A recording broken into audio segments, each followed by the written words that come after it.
Welcome to the HVMN podcast, your resource for evidence-based nutritional strategies, cognitive performance, and fitness science. Thank you for joining us. This week's episode is truly the embodiment of the popular motto, taking your health into your own hands. The story of Dr. Terry Wahls is a fascinating, deeply personal dive into the ties between nutrition and disease. Dr. Wahls is a clinical professor of medicine at the University of Iowa and has struggled with secondary progressive multiple sclerosis for more than a decade. In the year 2000, Wahls was jogging every morning, but just 3 years later, she found herself confined to a wheelchair, suffering from chronic pain and brain fog. Despite having access to the latest drugs from reputable establishments like the Cleveland Clinic, it wasn't until a radical change in her diet and additional interventions like neuromuscular stimulation that Dr. Wahls finally felt she was on the road to a form of recovery. Today, she can walk, work, and has since completed an 18-mile bike race. Jeff, take it away. Dr. Wahls, great to have you on the program. Thank you so much. It's always glad to chat. So folks that aren't aware of your personal story here, perhaps that's a good jumping off point to describe your formal training and background and how you got interested in sort of the dietary nutritional side of treating yourself. Yeah. So I'm a professor of medicine here at the University of Iowa, and I was teaching medical students, residents, running primary care clinics here at the VA in the Iowa City, University of Iowa. I came in 2000. At that point, I'm a very conventional internal medicine doc, very skeptical of functional medicine, anti-aging restorative medicine, complementary alternative medicine. I definitely believe in the latest drugs, the newest technology. At that point, I'm being evaluated because I've developed a new problem with some stumbling and weakness in my left leg. I ultimately see a neurologist, get MRIs of my brain, my spinal cord, nerve conduction velocity tests, lots of blood tests. I have lesions in my spinal cord. I have abnormal spinal fluid. My neurologist reminds me that 13 years earlier, I'd been evaluated for a bout of dim vision in my left eye. And so the conclusion is that my episode 13 years earlier was optic neuritis, and that what I'm having right now is relapsing remitting multiple sclerosis. Like many physicians, I immediately turned to the research and begin reading the latest PubMed.gov, and I see that within 10 years of diagnosis, 1/2 will be disabled due to severe fatigue, and a third will need a cane, walker, or wheelchair. And again, being a conventional academic physician, I decide that what I want to do is treat my disease aggressively. So I seek out the best MS center that I could find that's doing clinical research. That's the Cleveland Clinic. I see their best people. I take the newest disease-modifying drugs, and I continue to go downhill. After 2 years, my Cleveland Clinic physicians tell me about the work of Lauren Cordain, and I read his papers, his books, and decide after 20 years of being a vegetarian, following a low-fat diet, thinking that was the most health conscious thing that I could do, I decided to go back to eating meat. I give up all grain, all legumes, all dairy. I continue to decline. My physicians tell me that I've converted to secondary progressive multiple sclerosis, and that functions once lost are unlikely to return. And so they recommend that I take mitochondrial. The side effects of that are higher activation of viral infections, fungal infections, tuberculosis, secondary leukemias, lymphoma, leukemia, congestive heart failure. But I'm more terrified of becoming potentially bedridden and demented, so I gladly sign up to take my mitochondrial. I take several rounds, and I continue to decline. Then they switched me to Cellcept. I continue to decline, and now I have oral ulcers and have a lot of bruising and bleeding. At this point, I'm reaching the conclusion that taking the newest drugs from the best people in the country at the best center in the country is not likely to stop my slide into a bedridden and demented life. I have trigeminal neuralgia as part of my MS symptoms, which means in addition to my progressive weakness I have sensory problems with episodes of electrical face pain across either the right side of my face or the left side of my face. That's getting more difficult to control. I'm needing higher and higher doses of gabapentin. And so, I decided to go back to start reading the basic science because I know how bad things are going to get bad. And as I'm reading the animal models of MS, of Parkinson's, of ALS, of Alzheimer's, I decide that mitochondria are the drivers of disability. And I slowly began developing a supplement cocktail to support my mitochondria. After about 6 months, the conventional side of me is really pissed off. And I decide that I'm wasting my money on all these supplements. Nothing's happening. I'm certainly no better. And I stop everything. And 36 hours later, I realized, man, I am even worse off than I was before. I can't really get out of bed. I'm exhausted. I go 3 more days, and my spouse says, honey, I think you ought to take these again. And so I take my supplements, and the next day I can get up and go to work. And I think, wow, this is phenomenally exciting. So 2 weeks later, I do the same thing. I stop all my supplements, and 36 hours later, I have worsening fatigue. And so now I'm very excited that I'm learning stuff that my neurologist, my primary care doc aren't telling me. And I'm even more excited about reading the literature, experimenting on myself. The university and the VA, in trying to help me by redesigning my job multiple times, had placed me on the institutional review board. So I tell the IRB that I would like to review all the brain-related studies. And so I'm getting more and more comfortable reading brain clinical trials, and am slowly adding more supplements. And I reached the conclusion that, okay, they aren't helping me, they're not improving me, but they're clearly doing something. And if all they do is slow the speed of my decline, that's a pretty great thing. And so I'm immensely grateful. And, as many people with a progressive neurologic disorder, I'm, reaching that period of acceptance, okay, I'll just take each day as it unfolds. I don't know what it means, but I appear to be slowing down my decline, at least somewhat. Now, keep in mind, I've had a very rapid decline to go from being still athletic and jogging in 2000 to being in a tilt recline wheelchair in 2003 to in 2007 being unable to sit up in a regular chair.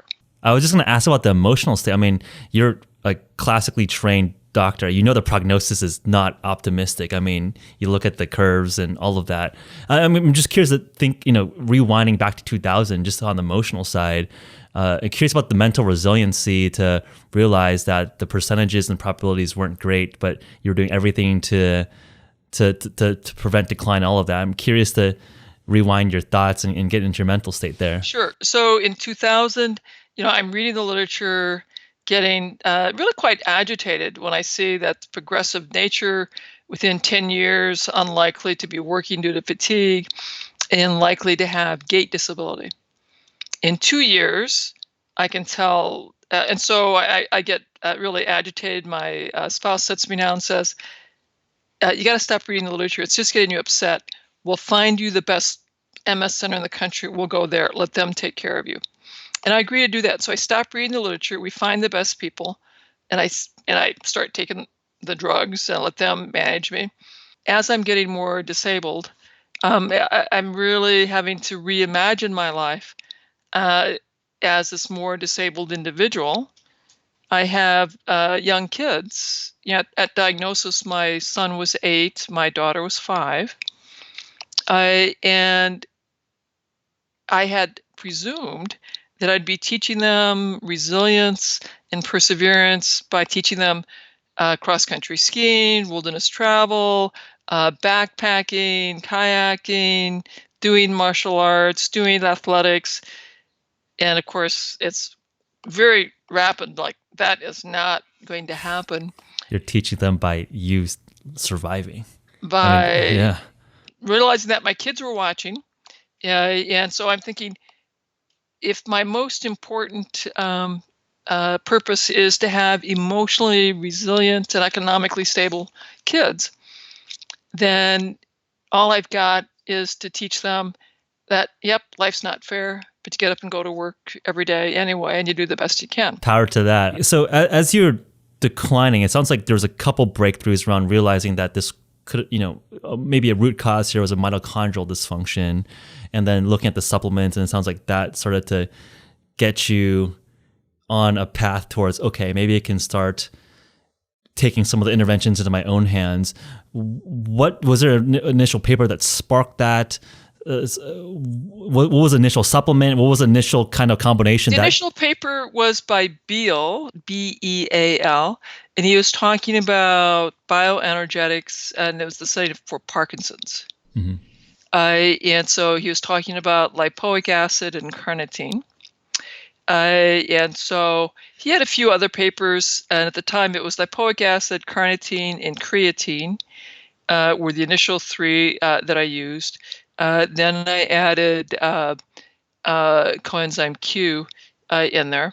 And at that time, I'm still taking a variety of prescription meds. So I'm making an appointment with my primary care doc to check on these supplements and the drug interaction. And there's a long conversation. My primary care doc was not entirely comfortable with all of this. And so that was a vigorous debate that I had to work through. And they wanted me to do things one at a time. And so we did that one at a time, adding those supplements. And that's part of why it took several months to get this sorted out. And then, when nothing much happened, after a few months of that, I just, again, the skeptical, conventional person said, this is crazy. I'm just making expensive urine. And, I quit everything in disgust. It was interesting. It's about 36 hours later, I was definitely more fatigued, had difficulty getting out of bed. And, I just thought, okay, maybe I'm getting the flu, who knows what. And on the third day, my wife says, honey, I think I ought to take these again. Yeah. And so I took them, and then the following morning, I felt better. I thought, wow, that's interesting. And so 2 weeks later, I did the same thing. I stopped them all. It took about 36 hours, and it's sort of like suddenly I'm out of gas, out of energy, and just really couldn't function very well. I mean, it's a proper washout period, right? Like you're basically running a proper N=1 clinical trial on yourself, a washout period. Let's test the intervention. There was some signal. Maybe it's placebo or coincidence. Let's wash out. Let's try again. And you got some signal. And it's like, wow, that was really interesting. So now I review an IRB protocol that uses electrical stimulation of muscles in people who've been acutely injured for their spinal cord and acutely paralyzed. So it gets me curious, is that a strategy that will work for MS? So I read 212 papers. It doesn't take that long, actually. And I convinced my physical therapist to add that to my very tiny physical therapy program that we've got going for me. Another month later, I come across the Institute for Functional Medicine's course on neuroprotection. I order that course, and I take that, and I have a longer list of supplements. They talk a lot more about mitochondria. I'm really excited about that. I add these longer list of supplements. And not a lot's happened yet, but now I have another really big aha moment, and that is like, what if I redesign my diet that I'm taking in supplement form, and I'm going to redesign my foods, because I'll probably pick up more nutrients in the food than are in the supplements, and so that's a little more research. The dietitians don't know, the librarians don't know, so it's more internet-based search, and the Linus Pauling Institute for Micronutrients turns out to be very helpful. And so I've restructured my diet. I've reduced my meat, ramped up the vegetables in a very specific way, and I start this new way of eating in December. And then it's time to go off to my clinic. And the first week, I just watch. Now, I should be able to just watch. How hard is that? I can sit in my wheelchair, sort of recline back, And then the second week, I am beginning to examine these patients. And at the end of the week, I realized, like, I actually did that, and it wasn't too bad. And by the end of January, it's clear that I can actually do this. And I began to think that, my mental clarity is actually a little bit better. My energy is a little bit better. And my pain is less. And in 3 months' time, I begin to realize that, in fact, I am feeling strong enough that I decide I'm going to try walking with a cane. And then I'm soon walking without a cane. And then I decide, after a family meeting, because my family all has to weigh in on this, that I'd like to try biking. Because I'm walking around the block, and so I decide I can try biking. And so I bike around the block. I'm crying, my wife's crying, my kids are crying, because it was at that point that I beginning to realize that I really am recovering, and that who knows how much recovery might be possible. Yeah, and I want to re-underline this point, because essentially what is traditional medical consensus that this is monotonically decreasing function. This is progressively getting worse. You may be able to slow, but you're not going to get better. So I think, just for clarity for the listener, what are the core aspects of the Wahls protocol that you were implementing and testing and doing research on? So the paleo diet, and I've structured the paleo diet in a very specific way. I want to remind everyone that the paleo diet, as described by Cordain, when I just emphasized the removal of grains, dairy, and legumes, was not enough. I continued to decline. I added supplements for my mitochondria, which were clearly helpful, but was not enough. They slowed my decline, but did not lead to my recovery. The E-stim, which was helpful in improving my muscles, was not enough. It was when I really structured the diet in a very precise way to ramp up the nutrients. I added meditation. I continued to work closely with my physical therapist. So it's really this very comprehensive diet and lifestyle program designed to optimize my mitochondria, optimize detox, optimize muscle strength training, and lower my cortisol. It was that whole package together that led to really a dramatic improvement in strength, and endurance, and mental clarity over the next 12 months. That was really just dramatic. Fascinating. And then I'm curious, in terms of the 2010 setting up the clinical trial or acquiring the funding for that, what was the end result there? How did that go? And fast forward the last 9 years to 2019 in terms of you refining this protocol. Right. So the manufacturers of electrical stimulation device, they gave us devices that we could use and some supplies. So that was in-kind support. A group in Canada that I'd reached out to that had originally facilitated my understanding of the paleo diet, Ashton Embre's group, Direct to MS. They had come up to Canada. I gave a lecture, met with their board, and they gave us, a very small amount of pilot funding.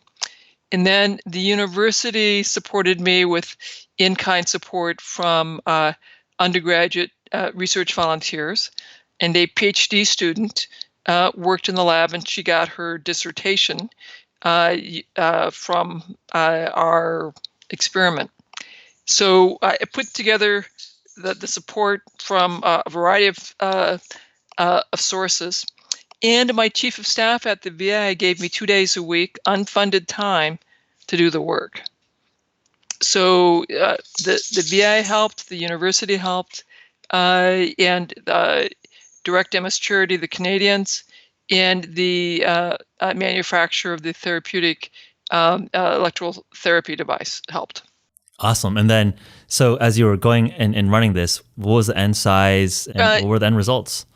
We got 20 people through 12 months, and the primary outcome was what would affect on fatigue severity. We also measured quality of life. We measured anxiety, depression. We measured walking function.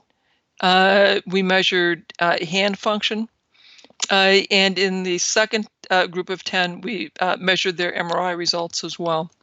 And so we have some biomarkers, and we have a freezer full of blood that we hope to analyze as we can get some more curious investigators. And the primary outcome, though, was, would people do this? And then secondarily, was it safe? And then secondarily, what was the effect on fatigue, quality of life? But the primary outcome measure was simply, would people do it? Right. So this is more of like a phase 1 then. Is this more of a safety and compliance study rather than a pure efficacy study? This is a safety and feasibility study. And so the most important question was, would people do it? The answer was yes. Was it safe? The biggest problem was if you're overweight, you lost weight. Which is reasonable. The other requirement was that, so I got to do my first 10, then I had to report back to the IRB, the safety, the adverse, could people implement this? And I needed to be able to show that there was a trend in the correct direction. Mm-hmm. Well, there wasn't a trend. There was a stunning p-value in terms of the reduction in fatigue. It was very large. The fatigue scale goes from 7, total fatigue in every aspect of your life, to 1, no fatigue in any aspect of your life. Wow. So that dropped by 2.38 points. So that's a huge drop in fatigue. And the p-value was less than 0.0008.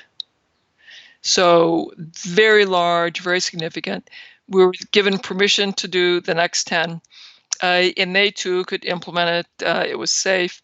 And once again, we had a very large, very significant drop in fatigue severity. I mean, if this was a drug, this would have been a blockbuster drug, right? I mean, oh, absolutely.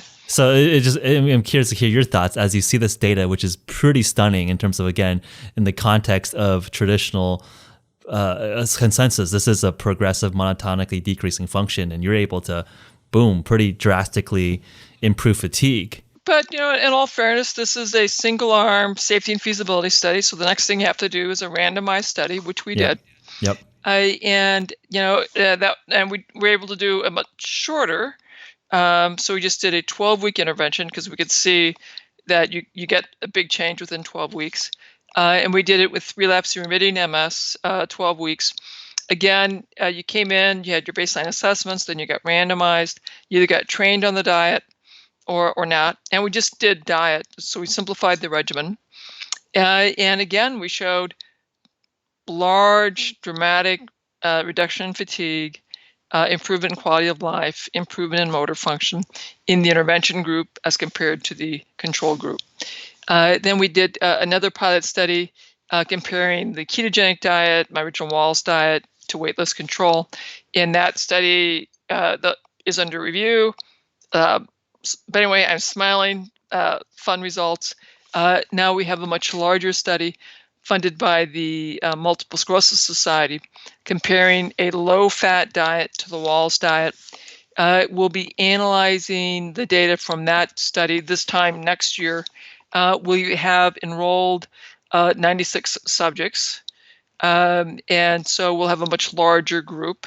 And again, it's randomized, so that it's going to be really exciting to look at those results when we're all done, and we'll see what we find. Very cool. I'm glad you touched on the ketogenic diet because that's definitely a topic that we've discussed a lot in our community on the HVMN program. And obviously there's interesting data and application of ketogenic diet for epilepsy and some early data around neurological conditions. I was actually curious to get your thoughts on is the Wahls diet, are you producing ketones? Are you restricting carbohydrates and grains enough for you producing ketones? No, we don't produce ketones. The original diet, when we looked at baseline, people would come in about 240 grams of carbs at baseline. At 12 months, there'd be about 100 grams of carbs. So markedly less. We weren't measuring ketones, but I doubt that they're ketogenic in general at 100, 110 grams. In my third study, we did have a ketogenic arm. And so in that arm, people were in ketosis. I've written about why I think ketogenic diets may be superior and may be beneficial, certainly whenever there is a mitochondrial component to the illness. There's a reason to think that ketogenic eating may be very beneficial. I think you'll still want to address the other nutritional components. You'll still want to address gene expression and microbiome issues. And so it would have to be very thoughtfully applied. A lot of the ketogenic diets are designed around dairy, have a lot of casein in them, have a lot of egg in them, which from my read of the literature would rev up inflammatory cytokines. And IGF-1, all the growth factors. It's going to create a lot of problems. Okay. So I think it depends on how your ketogenic diet is constructed, whether the net benefit of being in ketosis, it will be a benefit, or will you have created a lot of inflammation because of the IGF-1, because of the lectins from the casein and the lectins in the eggs, that you aren't getting the benefit that you could have.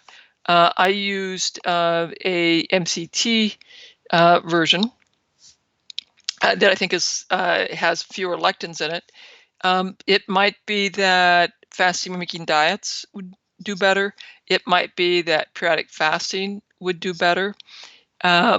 So these are certainly areas that we want to investigate. Yeah, I find myself, for years I was very much in ketosis. Now I'm much more into seasonal ketosis, where I will do intense ketosis during the winter. But it's summer now. My berries are coming in. I'm eating my berries, and so during summer I'll have more carbs, and then during winter I'm back in much more of a ketogenic diet. Interesting. So it's a cyclical, almost seasonal ketosis. A seasonal ketosis. The other thing that I like to do is periodic fasts, and I like to do periodic water fasts. How long are your fasts? 7 days. And that's a long fast. Now, some very interesting changes in terms of stem cells happen when you have that longer fast. Interesting changes on nerve growth factors and hormonal signaling. Yeah, BDNF as well, brain-derived neurotrophic factor. Great stuff. However, it's also challenging for your cortisol. It's challenging for your thyroid. It's challenging for your sex hormones. So how often should you do a periodic fast? I think that is in question. Who's the right candidate for a periodic fast? That's in question. You certainly, I think it's worth considering, but you absolutely want to do that in collaboration with your medical team. One thing I want to highlight and echo back is the formulation of a ketogenic diet. I mean, I think the definition is essentially your body producing ketones, but the way you induce that ketogenesis can be very different. As you're saying, you can go something with high casein, high egg, which, there's trade-offs and benefits and cons there, pros and cons there. But if you're really triggering growth factors, inflammation, you might be down, triggering some of the negative effects. And how do you balance that versus a cleaner, more MCT, potential exogenous ketones or ketone esters in inducing ketone or ketosis? There's definitely some nuance there. And the thing I want to remind everyone is when we're in ketosis, your hormonal signaling and your brain is interpreting this as you're starving for nutrition. So my brain and my body is shifting towards, it's not a good time to reproduce. I should be sort of hibernating. And so I'm shifting my hormonal signaling towards more of that hibernation state. Yep. I'm not reproducing. And so I am doing some signaling changes that are great for repairing neurodegeneration. And of course, I got a screwed up brain with my progressive MS, so that is a good thing. but for a long-term optimal health is signaling to my body that there's not enough nutrition and that I'm starving. Is that really good for long-term health? Maybe not. Is it good for seasonal, for particularly if your ancestors came from an area that had winter? Then you probably have some reasons to think that you've had hundreds, maybe thousands of generations that have been used to seasonal starvation during winter, and that was apparently okay because we had reproductive success. But I don't know that we have any societies that have really shown us from an evolutionary basis that it's okay for your body to think it's been starving for nutrients for years on end. Yeah, I agree. I think that's open. It's an open question. That reminds me of the cyclical keto diet that was done on animal model on rats over at the Buck Institute, showing that a cyclical keto diet was, I believe, even more effective than a permanent keto diet on longevity and health span for mice. So reflecting kind of your observation that it's, and I think it's right, it's an open question whether being in a permanent state of ketosis is actually optimal for longevity. But there is like pretty exciting data around HDAC inhibition, some of the epigenetics of having ketones in your system as a signaling molecule. So I think it is quite a bit to unpack. So I like to think of the ancestral model as a way of thinking through what would have my ancestors done. Then I like to look to functional medicine to figure out, okay, so what were the molecules doing? What does science tell us are the molecular mechanisms as to why these ancestral principles may have had greater reproductive success? And then I can sort of use the combination of those two things to think about, okay, how would I replicate that a little better, a little more effectively, and still get the conveniences of living with my computer and going to work, and how can I merge the two? I mean, it sounds like to me, the ancestral best practices seem like a good directional signal of hypotheses to test, right? And I think that's where you're taking it. Like these are a reasonable set of hypotheses that generations of us have been living around. We should understand the mechanisms of action here. Do you feel like that's becoming more popular in traditional medical thinking? I think in terms of what I've seen, there's definitely, I think, a shift of opinion towards diet, towards lifestyle. So in 2008, when I started talking around town about diet and lifestyle, people were very alarmed, very concerned. I got banned as a speaker for creating false hope, which I had to explain to my chief of staff and the chair of medicine. And then so I got counseled on how to speak more cautiously and document my medical records more cautiously about changing physiology. And it was probably very helpful to have gotten that. Then we do our clinical trial. I had to do a pre-trial where people analyzed my diet to show that my crazy diet that excluded whole food groups was still nutritionally sound, no obvious serious nutritional deficits. Then I was able to do my clinical trial. And my partners were very upset that I'm doing the same diet intervention for everyone because, you got to personalize things, Terry. And I'm like, well, we all have cells in mitochondria. That's crazy. And then in 2014, in clinicaltrials.gov, there are 4 dietary intervention studies. I'm doing 3 of the 4 for MS. There's one other study that's studying low fat. Now in 2019, so 10 years after I've been doing these dietary intervention studies, there are now 12 dietary intervention studies, and I'm involved in 4 of the 12. And I mean, it's exciting because now we have ketogenic, modified Atkins, fasting mimicking diet, low glycemic index, gluten-free, modified paleo, Mediterranean, and a low-fat diets that are being investigated. Mm-hmm. So we've made a lot of progress as we figure out that diet impacts the gene expression, it impacts the microbiome, and now that my basic science colleagues are have a little bit more of the mechanisms that we can test in animal models, and we're willing to do this in human studies. More studies are being done. Here at the university, some of my partners are so intrigued, and they're so excited to be working with me because their response is, in every other circumstance, every other disease state, they make an animal model, study the animal model for decades, and then they finally do a clinical trial in humans. I'm the first one that has studied it in humans first, and now we're making animal model studies to understand what's going on with the dietary interventions that I created. Yeah, absolutely. And I think it's pretty. It must be really vindicating or rewarding. I mean, again, like this is 19 years since your initial diagnosis in 2000, and it's also become not just a personal battle, but it's really at the forefront of an intervention that might be able to help a large population of a very bad prognosis disease. Well, my first mission was helping my kids grow up to be happy, healthy adults that were financially successful.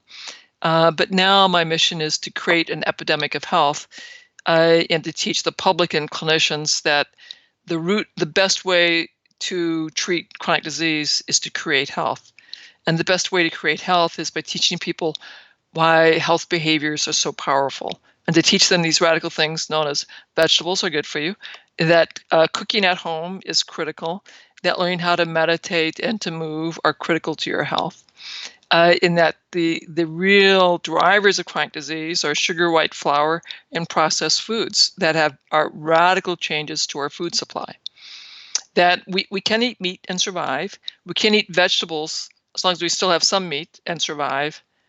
If we eat white flour, sugar, and processed foods, we wreck our microbiome, our microbial metabolites, and we're going to die of chronic disease. I mean, it sounds like in 2010 you started doing the studies, and it's been 9 years. And I think you've been very cautious and particular about how you state the results and claims, which I think is the discipline and the evidence required to do this properly. I think on the podcast or on the industry side, I can kind of make just more, make broader strokes here. But I think you've done, 9-10 years of work to even get to this point where you have promising data on these dietary interventions, which is worth mentioning. That there's a lot of hard work, and we've done some human studies over at HVMN. And I just know how involved and detail oriented. It's just a lot of details behind the scenes. It's a lot of work. It's exciting. It's exhilarating.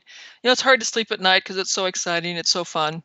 And we're planning the next studies, and we do this through philanthropic support. We're going to compare the Wahls protocol, diet lifestyle in newly diagnosed MS patients to usual care, getting drug therapy in MS patients, and we're starting our IRB application, and we'll plan to begin enrolling people into that study this fall as we wind down my current study. Interesting. I want to ask one question. This might be more speculative, but I think when you're talking about refined carbohydrate, sugar intake, these seem to be critical causal factors for some of the metabolic syndrome, diabetes, obesity epidemic, and I think this is ancillarily related. And the question is, does your understanding of the etiology of MS change given your understanding of how to treat it? Or is this still a genetic factor plus diet intervention on top triggering MS? We have some genetic vulnerabilities. There are probably 200 to 300 different genes that increase your risk for MS and for any autoimmune condition. The vast majority of folks who have that gene won't develop MS or the autoimmune condition.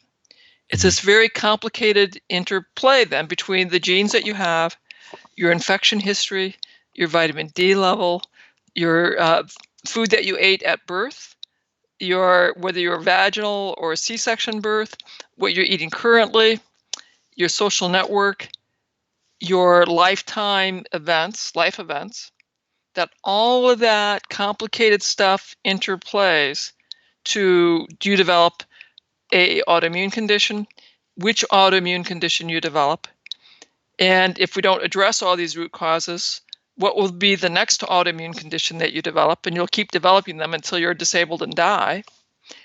So it's complicated. The vast majority of risk, probably 95%, is diet, lifestyle, environmental stuff. One of the questions I always like asking towards the end here is, if you had infinite money, infinite resources, infinite, human subjects or animal subjects to tinker with and be God over, what would that study look like? Newly diagnosed MS patients, clinically isolated syndrome patients, come in and we evaluate them with a full functional medicine assessment, including an MRI and spinal taps. We train them on the Wahls diet, therapeutic diet, lifestyle, and we're able to tailor it based on the functional medicine assessment. And we compare that to people getting usual care, newly diagnosed. We do the same evaluations, but we don't do anything with that. We just let them get conventional therapies. And we give them support, the intervention group support over the year, bring them back, repeat all the measures, and we see what happens to their disease activity, to their function, and we see what happens to their microbiome, to their auto-antibody markers, to the inflammatory cytokines, to their hormonal status. It probably cost me a couple $1 million. It would be fabulous. And ideally you have about 50 people in each arm. We're trying to do 20 in each arm and to freeze a lot of biospecimens. Right now, I'm still trying to raise money so I could get the analysis of all these biospecimens. We're going to collect them and conduct the studies, and I'm still out looking for people to help fill in for the analyses of all the biomarkers that we'd like to do. 100%. I think this is super exciting work. So where do people follow along? Where do people figure out how to support or contribute or stay involved? So first thing, if you just go to terrywahls.com/research papers, you can download the various research papers that we have. So that's a great place to start. You could go to terrywahls.com/diet, get a one-page summary of the diet that we've originally studied and are continuing to investigate. So I would start there. And then if you want to learn more, if you're a healthcare practitioner, think about coming to my in-person seminar where we train practitioners. We have members of the public that come to that seminar. They don't stay quite as long as my practitioners, but they learn a great deal as well. It's really just so transformative. And if you want to reach out and support the study, we have links to that at terrywahls.com. You could contact my team at customer support at terrywahls.com, and we would give you and put you in contact with our development officer who could assist with making a donation to the research project. Incredible. Again, this is a fascinating conversation and just an inspiring story of just both personal resilience and then turning that resilience into really a very productive scientific question and path. So very excited to follow and see the published work and hopefully it turns out well. Well, we'll learn a great deal. It's going to be just tremendous, whatever we find in my current study and whatever we find, in the next study, comparing the Wahls protocol to usual care. It's important work, transformative work, and we're thrilled to get to do that. All right. Thank you so much, Terry. Thank you. Thanks for tuning in this week, everyone. If you want to learn more about HVMN and our offerings, visit www.hvmn.com/pod. Also, by writing a review on our iTunes page and sending a screenshot to podcast@hvmn.com, we'll hook you up with $15 worth of HVMN store credit. Our last shout out goes out to our listener survey, which lets us know who you are better so we can continue making episodes you find most valuable. Visit go.hvmn.com/podcast survey for that survey. It'll only take a few minutes, and new submissions are eligible for an HVMN ketone giveaway. Until next time, eat well, train smart, and live your life.